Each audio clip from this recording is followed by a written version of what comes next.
നമസ്കാരം, ഞാൻ ഡോക്ടർ അശ്വിൻ ഹരി. ഇന്ന് നമ്മൾ സംസാരിക്കാൻ പോകുന്ന വിഷയം യോഗ എന്നുള്ളതിനെ കുറിച്ചാണ്. ഈ യോഗ എന്നുള്ള ഒരു ടോപ്പിക്ക് തന്നെ സെലക്ട് ചെയ്യാനുള്ള ഒരു കാരണം ആളുകൾക്ക് ഒരുപാട് തെറ്റിദ്ധാരണയുള്ള ഒരു വിഷയമാണ് യോഗ. കാരണം യോഗ എന്ന് പറയുമ്പോൾ തന്നെ മനുഷ്യൻ്റെ മനസ്സിൽ വരുന്നത് ഉച്ചയും കുത്തി നിൽക്കുക, അല്ലെങ്കിൽ വളഞ്ഞു നിൽക്കുക, തിരിഞ്ഞു നിൽക്കുക, അങ്ങനത്തെ കുറേ കാര്യങ്ങളാണ്. ശരിക്കും ഇത്തരത്തിലുള്ള ഒരു ഫിസിക്കൽ എക്സസൈസ് അല്ലെങ്കിൽ ഒരു ഫിസിക്കലായിട്ടുള്ള സ്ട്രെച്ചിങ്, ഫ്ലെക്ഷൻ ഇങ്ങനത്തെ ഒരു കാര്യങ്ങൾ മാത്രമല്ല ഒരിക്കലും യോഗ. യോഗ എന്ന് പറഞ്ഞാൽ ഒരു മനുഷ്യനെ മാനസികമായിട്ടും ശാരീരികമായിട്ടും വളരെയധികം ഏകോപിപ്പിക്കാൻ സഹായിക്കുന്ന ഒരു വളരെ മനോഹരമായിട്ടുള്ളൊരു ഉപാധിയാണ്. ഒരുപക്ഷെ ഇന്ത്യൻ സൈക്കോളജിയിലെ ഒരു സൈക്കോ തെറാപ്പി ടെക്നിക്ക് തന്നെയാണ് യോഗ എന്ന് വേണമെങ്കിൽ നമുക്ക് പറയാം. അപ്പോൾ യോഗ എന്താണ് എന്ന് നമുക്ക് ആദ്യം പറഞ്ഞ് മനസ്സിലാക്കണമെങ്കിൽ യോഗയുടെ അംഗങ്ങളെക്കുറിച്ച് പറഞ്ഞേ മതിയാവും. യോഗയ്ക്ക് പ്രധാനമായിട്ടും 8 അംഗങ്ങളാണുള്ളത്. യമം, നിയമം, ആസനം, പ്രാണായാമം, പ്രത്യാഹാരം, ധാരണ, ധ്യാനം, സമാധി എന്നിവയാണ് ഈ 8 അംഗങ്ങൾ. ഈ 8 അംഗങ്ങളിൽ കേവലം 3ാമത്തെ അംഗമായ ആസനത്തിനെ മാത്രമാണ് നമ്മൾ യോഗ എന്ന് ഐഡൻറ്റിഫൈ ചെയ്യുന്നത്. നമ്മളെന്നല്ല, ലോകം മുഴുവൻ അങ്ങനെ തന്നെയാണ് ഐഡൻറ്റിഫൈ ചെയ്യുന്നത്. പക്ഷേ അത് നമ്മൾ നേരത്തെ പറഞ്ഞതുപോലെ കേവലം 8-1 ഭാഗം മാത്രമാണ്. അപ്പോൾ നമ്മൾ ശേഷിക്കുന്ന ബാക്കിയുള്ള 7 അംഗങ്ങളെക്കുറിച്ചുകൂടി കൃത്യമായി വിശകലനം ചെയ്യാനാണ് ഇന്ന് ഈ വീഡിയോ ചെയ്യുന്നത്. അതിൽ ആദ്യത്തെ അംഗമെന്ന് പറയുന്നത് യമം. യമമെന്ന് പറയുന്നത് ഒരു കോഡ് ഓഫ് കണ്ടക്റ്റ് ആണ്. അഹിംസ, ആരെയും ഹിംസിക്കാതിരിക്കുക. സത്യം മാത്രം പറയുക. അല്ലെങ്കിൽ ആ സത്യം പറയുക എന്നുള്ളതിന് മേലെ നമ്മളുടെ ഇൻറ്റൻഷൻ, നമ്മളുടെ ലക്ഷ്യം അത് സത്യമുള്ളതാവുക എന്നുള്ളതാണ് അതുകൊണ്ട് ഉദ്ദേശിക്കുന്നത്.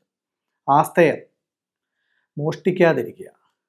ബ്രഹ്മചര്യം എന്ന് പറയുന്നത് ഇതേപോലെ വളരെയധികം തെറ്റിദ്ധരിക്കപ്പെട്ട ഒരു വാക്കാണ്. ബ്രഹ്മം എന്ന് പറഞ്ഞാൽ യൂണിവേഴ്സ് അല്ലെങ്കിൽ പ്രപഞ്ചം. ചര്യ എന്ന് പറഞ്ഞാൽ റുട്ടീൻ. അതായത് ബ്രഹ്മത്തിൻ്റെ റുട്ടീൻ, പ്രപഞ്ചത്തിൻ്റെ ചര്യയെ ആരാണോ അനുസരിക്കുന്നവൻ അവൻ ബ്രഹ്മചാരിയായി. അതിനെ നമുക്ക് മറ്റൊരു ഭാഷയിൽ പറഞ്ഞാൽ വിധിയെ അക്സെപ്റ്റ് ചെയ്യുന്നവൻ ബ്രഹ്മചാരിയായി. എന്താണോ സംഭവിക്കുന്നത് അതിനെ അക്സെപ്റ്റ് ചെയ്യുന്നവൻ ബ്രഹ്മചാരിയായി. അപരിഗ്രഹം 5ാമത്തെ ഘട്ടമാണ്. ഈ യമത്തിലെ 5ാമത്തെ സാധനമാണ് അപരിഗ്രഹം. മറ്റൊരാളുടേതായിട്ടുള്ള ഒന്നിനെയും ആഗ്രഹിക്കാതിരുന്നാൽ അതാണ് അപരിഗ്രഹം. മറ്റൊരാളുടേതൊന്നും ആഗ്രഹിക്കാതിരിക്കുക. ഈ 5 കാര്യങ്ങളാണ് യമത്തിൽ വരുന്നത്. അപ്പോൾ നമുക്ക് മനസ്സിലാവുന്നൊരു കാര്യമാണ്, നമ്മൾ ആരെയും ഹിംസിക്കുന്നില്ല, നമ്മൾ ആരെയും ദ്രോഹിക്കുന്നില്ല, നമ്മളുടെ ലക്ഷ്യം സത്യമുള്ളതാണ്, നമ്മൾ ആരുടെയും മോഷ്ടിക്കുന്നില്ല, മറ്റൊരാളുടേതൊന്നും ആഗ്രഹിക്കുന്നില്ല, നമ്മൾ വിധിയെ അനുസരിക്കുന്നു. എല്ലാവരും ഈ ഒരു തരത്തിൽ ജീവിച്ചു കഴിഞ്ഞാൽ തീർച്ചയായിട്ടും അത് വളരെ നല്ലൊരു സമൂഹമായിരിക്കും. അതുകൊണ്ട് തന്നെ നമുക്ക് പറയാൻ കഴിയും, ഈ യമം എന്ന് പറയുന്നത് ഒരു സോഷ്യൽ റിഫൈൻമെൻറ്റിന് വേണ്ടി, ഒരു സമൂഹത്തിനെ നന്നാക്കാൻ വേണ്ടിയുള്ള ഒരു അംഗമാണ്, ഒരു ഘട്ടമാണ്. 2ാമത്തെ ഘട്ടമാണ് നിയമം. നിയമത്തിനുള്ളിൽ ഉൾപ്പെടുന്ന കാര്യങ്ങളെന്ന് പറഞ്ഞാൽ ശൗചം, ശുദ്ധിയായിട്ടിരിക്കുക. 2ാമത്തേത് സന്തോഷമായിട്ടിരിക്കുക. തപസ്സും ഈ പറയുന്നത് പോലെ വളരെയധികം തെറ്റിദ്ധരിക്കപ്പെട്ട ഒരു വാക്കാണ്.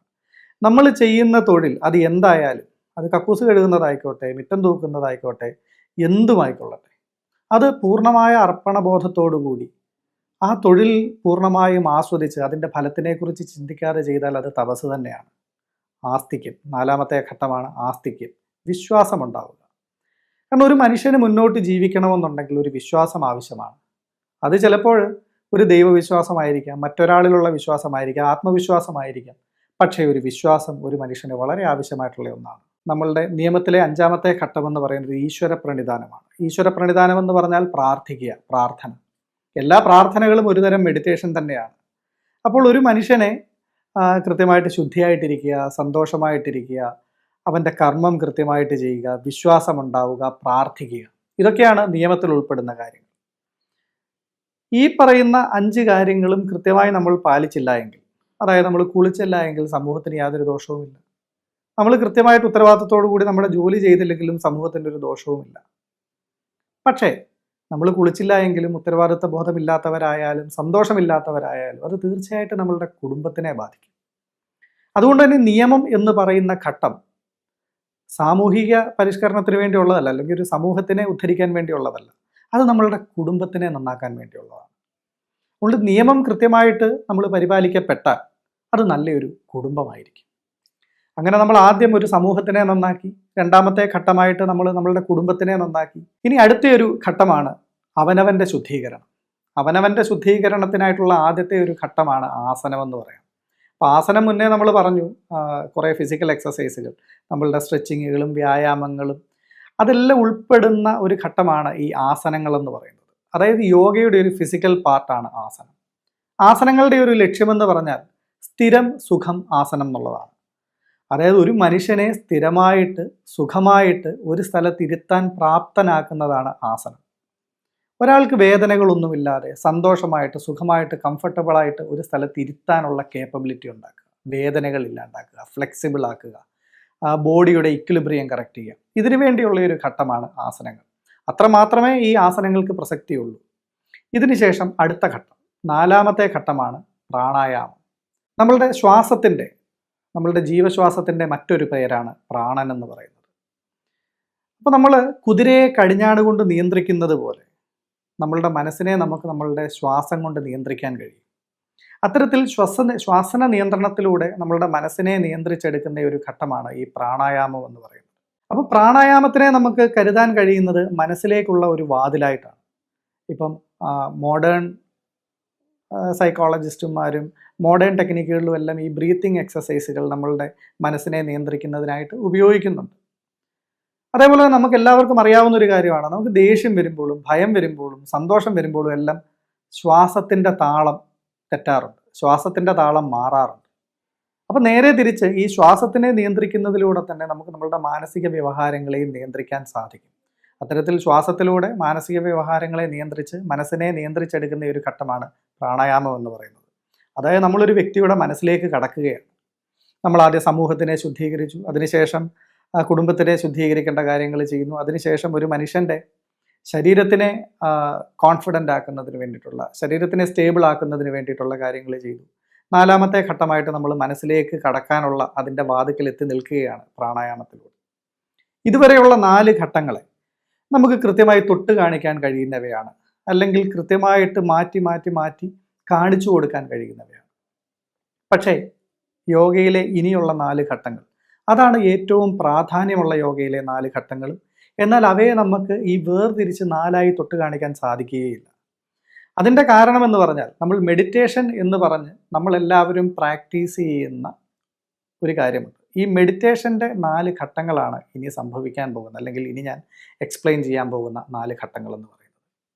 അപ്പോൾ പ്രത്യാഹാരം, ധാരണ, ധ്യാനം, സമാധി, ഇത് 4ഉമാണ് ഈ മെഡിറ്റേഷൻ അല്ലെങ്കിൽ നമ്മൾ ധ്യാനം എന്ന് അറിയപ്പെടുന്ന സാധനത്തിൻ്റെ 4 ഘട്ടങ്ങൾ. ഇതിൽ തന്നെ ആദ്യത്തെ ഘട്ടം, നമ്മൾ എങ്ങനെ ഒരു മെഡിറ്റേഷനിലേക്ക് കടക്കുന്നു. ആദ്യം ഒരു മെഡിറ്റേഷനിലേക്ക് കടക്കണമെന്നുണ്ടെങ്കിൽ ആദ്യം നമ്മൾ ചെയ്യേണ്ടത് നമ്മുടെ ചുറ്റുപാടുകളിൽ നിന്നും നമ്മളുടെ ഇന്ദ്രിയങ്ങളെ വിഡ്രോ ചെയ്യുക എന്നുള്ളതാണ് നമ്മൾ ആദ്യം ചെയ്യേണ്ടത്. ചുറ്റുപാടുകളിൽ നിന്നും ഇന്ദ്രിയങ്ങളെ വിഡ്രോ ചെയ്യാൻ വിവിധ തരം ടെക്നിക്കുകളുണ്ട്. അതിൽ യോഗയുടെ ഒരു ടെക്നിക്കുകൾ എന്ന് പറഞ്ഞാൽ, ചുറ്റുപാടും എന്താണോ നമ്മളെ ഡിസ്ട്രാക്ട് ചെയ്യുന്നത് അതിനെക്കുറിച്ച് പരമാവധി അവെയർ ആകുക എന്നുള്ളത് തന്നെയാണ് അതിൽ നിന്നും ഡിസ്ട്രാക്ട് ചെയ്യാനുള്ള ഏറ്റവും നല്ല വഴി. അപ്പോൾ അതിനെക്കുറിച്ച് അവെയർ ആവുക എന്ന് പറഞ്ഞാൽ, നമ്മുടെ ചുറ്റുപാടുമുള്ള ഒരു ശബ്ദം നമ്മളെ ഡിസ്ട്രാക്ട് ചെയ്യുന്നുണ്ടെങ്കിൽ ആ ശബ്ദത്തിനെ കുറിച്ച് തന്നെ ചിന്തിച്ച് ആ ശബ്ദം നമ്മളിൽ ഉണ്ടാക്കുന്ന ഡിസ്ട്രാക്ഷൻ, ആ ഇമോഷനെ കുറിച്ചും പരമാവധി അവെയറായി അത് തന്നെ ഒബ്സർവ് ചെയ്തിരുന്നു കഴിഞ്ഞാൽ തീർച്ചയായിട്ടും നമ്മൾ ആ ശബ്ദത്തിൽ നിന്ന് നമ്മൾ ഡിസ്ട്രാക്റ്റഡ് ആവും, ആ ശബ്ദത്തിൽ നിന്ന് നമ്മൾ വിഡ്രോ ചെയ്യാൻ നമുക്ക് സാധിക്കും. ഇത്തരത്തിൽ നമ്മുടെ ചുറ്റുപാടുകളെക്കുറിച്ച്, നമ്മുടെ ഇന്ദ്രിയ വിഷയങ്ങളെക്കുറിച്ച് പരമാവധി അവെയർനെസ് ഇൻക്രീസ് ചെയ്ത് അതിൽ നിന്നും നമ്മളുടെ ശ്രദ്ധയെ വിഡ്രോ ചെയ്ത് നമ്മളുടെ ഉള്ളിലേക്ക് കൊണ്ടുവരിക എന്നുള്ളതാണ് ആദ്യത്തെ ഘട്ടം, അഥവാ പ്രത്യാഹാരം. 2ാമത്തെ ഘട്ടമാണ് ധാരണ. ഈ ധാരണയിൽ നമ്മൾ ചുറ്റും നിന്നും നമ്മളുടെ ഈ ഫോക്കസിനെ വിഡ്രോ ചെയ്ത് നമ്മളുടെ ഉള്ളിലേക്ക് കൊണ്ടുവന്നു. നമ്മളുടെ ഉള്ളിലേക്ക് കൊണ്ടുവന്ന ഫോക്കസിനെ നമ്മൾ നമ്മളുടെ മനസ്സിലേക്ക് കേന്ദ്രീകരിക്കുകയാണ്. അപ്പോൾ ഈ മനസ്സിലേക്ക് നമ്മളുടെ ഫോക്കസിനെ കൊണ്ടുവന്ന് കേന്ദ്രീകരിക്കുന്ന ആ ഒരു ഘട്ടമാണ് ധാരണ. നമ്മളുടെ മനസ്സിനെ നമ്മൾ തന്നെ ധരിക്കുന്ന ഒരവസ്ഥയിലേക്ക് എത്തുക. ഈ ഒരു ധാരണ എന്നുള്ള ഒരു അവസ്ഥ എത്തിക്കഴിഞ്ഞാൽ അതിനടുത്ത ഘട്ടമായി നമ്മൾ ചെയ്യേണ്ട ഒരു കാര്യമാണ് ധ്യാനം എന്ന് പറയുന്നത്. ധ്യാനം എന്ന് പറഞ്ഞാൽ നമ്മളുടെ ചിന്തകളെ ഒരു സ്ഥലത്ത് ഒരു പോയിന്റിൽ പിടിച്ചു നിർത്തുന്നതാണ് എന്നാണ് പൊതുവെയുള്ള ധാരണ. എന്നാൽ ശരിക്കും അങ്ങനല്ല. നമ്മളുടെ ഫോക്കസിനെ പൂർണ്ണമായിട്ടും മനസ്സിലേക്ക് നിലനിർത്തുക. മനസ്സിലേക്ക് നിലനിർത്തിക്കൊണ്ട് മനസ്സിൽ കൂടെ കടന്നു പോകുന്ന ചിന്തകളെ, അതിനെ നിയന്ത്രിക്കാൻ ശ്രമിക്കാതെ അതിനെ ഒബ്സർവ് ചെയ്യുക, അതിനെ നിരീക്ഷിക്കുക. നമ്മളുടെ മനസ്സിലൂടെ കടന്നു പോകുന്ന ഒരു ചിന്തകളെ നമ്മൾ വിറ്റ്നസ് ചെയ്യുക. ഈ മനസ്സിലൂടെ കടന്നു പോകുന്ന ചിന്തകൾ നമ്മളല്ല ചിന്തിക്കുന്നതെന്ന്, നമ്മളുടെ മനസ്സിലൂടെ കടന്നു പോകുന്നതാണ് എന്നുള്ള ഒരു ബോധ്യത്തോടു കൂടി ആ ചിന്തകളെ നിരീക്ഷിച്ച് അതിനോടൊപ്പം അനുഭവപ്പെടുന്ന വികാരങ്ങളെയും ഒബ്സർവ് ചെയ്ത് അവിടെ ബാക്കി കിടക്കുന്ന കെട്ടിക്കിടക്കുന്ന വികാരങ്ങളെ ഒഴുകിത്തീരാൻ അനുവദിക്കുക എന്നുള്ളതാണ് ഈ ധ്യാനത്തിൽ സംഭവിക്കുന്നത്. ഇത്തരത്തിൽ നമ്മളുടെ മനസ്സിലുള്ള ചിന്തകൾ ഒഴുകി തീർന്നു കഴിയുമ്പോൾ നമുക്കറിയാം ഏതൊരു പുഴയും ഒഴുകി അവസാനം കടലിൽ ചെന്ന് ചേരും അല്ലേ. ഇതേപോലെ നമ്മളുടെ മനസ്സിൽ വരുന്ന ചിന്തകളെ നമ്മൾ സ്വതന്ത്രമായി ഒഴുകാൻ വിട്ടാൽ, നമ്മളതിൽ ഇടപെടാൻ ശ്രമിക്കാതെ, നമ്മളുടെ മനസ്സിൽ വരുന്ന ചിന്തകളെ മാനിപ്പുലേറ്റ് ചെയ്യാൻ ശ്രമിക്കാതെ, തടഞ്ഞു നിർത്താൻ ശ്രമിക്കാതെ, അതിനെ നമ്മൾ സ്വതന്ത്രമായി ഒഴുകാൻ വിട്ടുകഴിഞ്ഞാൽ സ്വാഭാവികമായും ഒരു മനുഷ്യൻ എത്തിച്ചേരുന്ന അവസ്ഥയാണ് സമാധി. സമാധി എന്ന് പറഞ്ഞാൽ സമമായിട്ടുള്ള ബുദ്ധി എന്നാണ് അതിൻ്റെ അർത്ഥം. അത് ഏതൊരു മനുഷ്യനും അച്ചീവ് ചെയ്യാൻ കഴിയുന്ന കാര്യമാണ്. വളരെ സൈക്കോളജിക്കലായിട്ടുള്ള ഒരു പ്രോസസ്സിലൂടെ നമുക്ക് ഈ സമാധി അറ്റൈൻ ചെയ്യാൻ സാധിക്കും. ഏതൊരു വിഷയത്തിനും ഒരു സമാധിയുമുണ്ട്. ഏതൊരു വിഷയത്തിനെയും നമ്മൾ ഈ പറഞ്ഞ പ്രത്യാഹാരം, ധാരണ, ധ്യാനം എന്നീ ഘട്ടങ്ങളിലൂടെ കടത്തിക്കൊണ്ട് പോയി കഴിഞ്ഞാൽ ആ വിഷയത്തിൽ നമുക്ക് സമാധി അച്ചീവ് ചെയ്യാൻ സാധിക്കും. അതായത് നമ്മൾ പ്രശ്നമെന്ന് കരുതിക്കൊണ്ടിരുന്ന ഒരു വിഷയത്തിനെ നമുക്കതൊരു പ്രശ്നമല്ല, അതിനെ ദേഷ്യമോ വിഷമമോ ഭയമോ ഒന്നുമില്ലാതെ വളരെ സമാധാനത്തോടുകൂടി കാണാൻ കഴിയുന്ന ഒരു അവസ്ഥയിലേക്ക് നമുക്ക് എത്തിച്ചേരാൻ സാധിക്കും. ആ അവസ്ഥയാണ് സമാധി എന്ന് പറയുന്നത്. ഈ 8 അംഗങ്ങൾ ചേർന്ന് ഒരു മനുഷ്യനെ ശാരീരികവും മാനസികവും ബൗദ്ധികവും ഒക്കെയായി വളരെ റിഫൈൻ ചെയ്യുന്ന ഒരു പ്രോസസ്സാണ് യോഗ എന്ന് പറയുന്നത്. അല്ലാതെ യോഗ കേവലം ഒരു ഫിസിക്കൽ എക്സർസൈസ് അല്ലെങ്കിൽ ഒരു കസർത്തല്ല.